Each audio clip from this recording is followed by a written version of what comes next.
Hello, this is Ken Ferry with this week's Boots in the Field report.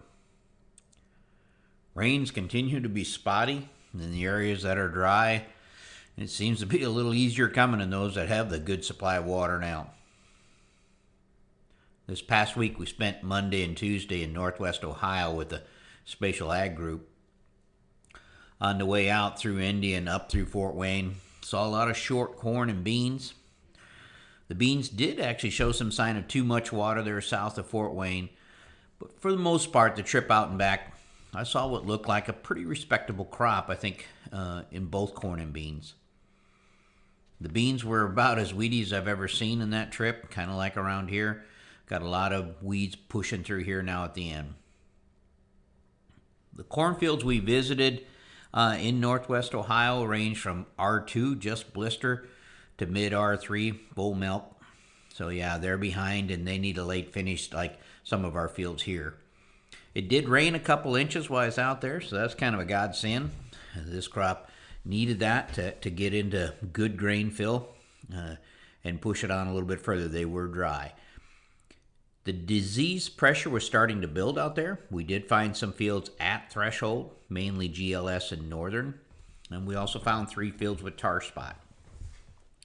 They're just starting to spray their corn fungicide now. On the insect front, we found spider mites low on the corn as well as some corn aphids high on the plant. And they'll clean them up with the fungicide spray. We found a field that was resistant to northern corn rootworm, and they had completely eaten off the 4th set of crown roots, and considerable amount of beetles were present in that field. Now, this was a rotated field. It was a suspect-resistant field 2 years ago. And again, this was the northern, the green beetle. These beetle will get taken out when they put their fungicide on, and the crew's going to have to switch up traits and add insecticide the next time it goes to corn. But this northern rootworm beetle continues to concern me. It seems like where we find it, we're finding resistance. Tar spot was found, and it was low on the plant, indicating that it's homegrown, coming from that residue from the past years. Tar spot is starting to show up in areas that are receiving more rain here in the past 2 weeks. Getting reports in of a heavier tar spot showing up in northern Iowa. We found 3 fields this week in non-irrigated corn in Tazewell County with tar spot. These fields were sprayed 3 weeks ago, and it looks like the fungicide is probably running its course, and the disease is starting to kick back up. Visiting fields here locally, this is a tough year to make a call on yield. Usually by the 15th of August, we can make some pretty decent guesses out there of the crop to come, what the outcome's going to be, especially in corn. In the dry years, a lot of times kernels have already aborted. That abortion has taken place, and we start dividing by 80 or 85, depending on how things look. On the good years, there's somewhat made in the bank at this time, and we can start to divide by 70 or 75 kernels per bushel. This year, with corn being 2 to 4 weeks late, so much of the area is running on an as-need, just-in-time basis of rainfall, it's hard to make the call. Where the water is tight, if we're to look at soil moisture in the 10-day forecast, we should be dividing by 85. And we should be conservative on the kernel count, especially on the tips if they're not locked in yet. But if we look at the corn plant, in many cases, it's green to the bottom. Very little disease, and the plant is telling us divide by 70 or 75. I don't remember ever seeing a year where so much of the crop here in Illinois had this much riding on the last 30, 40 days of grain fill. These spotty showers have kept so many growers in the game, and we have a crop that could land us in the top 5 if that pattern continues. But due to low soil reserves, many of these fields need another 5.5 inches to finish strong. That's going to be our challenge. Last year, guys saw big numbers on the yield monitor going through the field. But when we took out the drowned out and water damaged areas and tallied the scale tickets, some of the field averages were disappointing. This year, with higher than normal ear counts, and for the most part, no water damage, while we may not see the high yield spikes like we did last year in the monitor, I think when we get done and we tally up these scale tickets, there's going to be a lot of people surprised.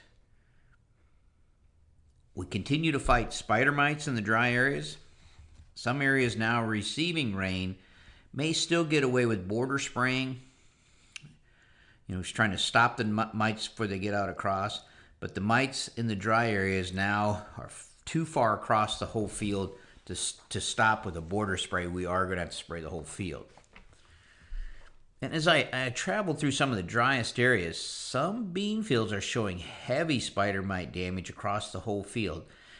I'm not sure what these guys are doing, if they've thrown in the towel already, or if they don't know what's going on out in the field and they're blaming it on dry weather.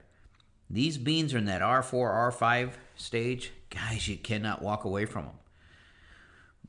When we wait to see damage from the road across the whole field, we have given up a pile of yield. Never walk away from a growing crop. This week we've run into several cornfields with spider mite issues. Finding spider mites on the lower leaves of corn in dry areas, that's kind of normal, kind of expected. These mites usually don't give us too much grief.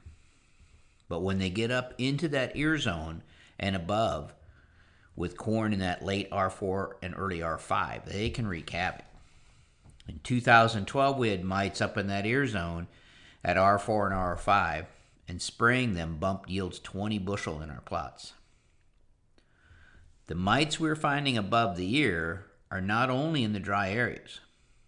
We've also found them in areas that have received good rains here in the past 2 weeks. These fields have leaves that are actually wilting due to the mite pressure, even though there's adequate soil moisture for the plant. The spider mite explosion we are finding is due to dry weather that took out all the mite predators, such as the insects and the fungus, early in the game. And then these fields are sprayed with a fungicide, which takes out all the good and bad fungus. But we're not sprayed with anything to take out the mites. What we did is we tipped the balance to the mite, taking away its enemies. One fungicide plot we were in this week, where part of the plot was sprayed once and part of the plot got sprayed twice, 3 weeks apart. Near the house under the power lines that didn't get sprayed, the mites were at the bottom of the plant. Where it was sprayed once, the mites were above the ear and the plant showed stress. Where we sprayed twice, the mite population at least tripled. The corn leaves were wilting, even though the soil had plenty of moisture in it. So scouts go back to all fields sprayed with a fungicide only, or a fungicide and an insecticide that doesn't control mites, and watch for this breakout. This includes beans as well as corn, and it includes the dry areas as well as the areas that have received rain. If you find a problem, we need to handle it quickly. We can't harvest kernels that abort or beans that abort. We got to get on this one as soon as you see it. Now, this is not a widespread problem, but most of the growers last week were surprised when we found it out in the field. It was something they weren't catching. So remember, look on the bottom side of the leaves for that webbing and the mite out there. Mite populations out in the field are normal. They're going to be out there, but Mother Nature usually keeps them in check.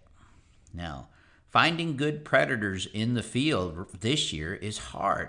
There just aren't any ladybugs out there and lady beetle larvae that are feeding, and lacewings. They're just few and far between.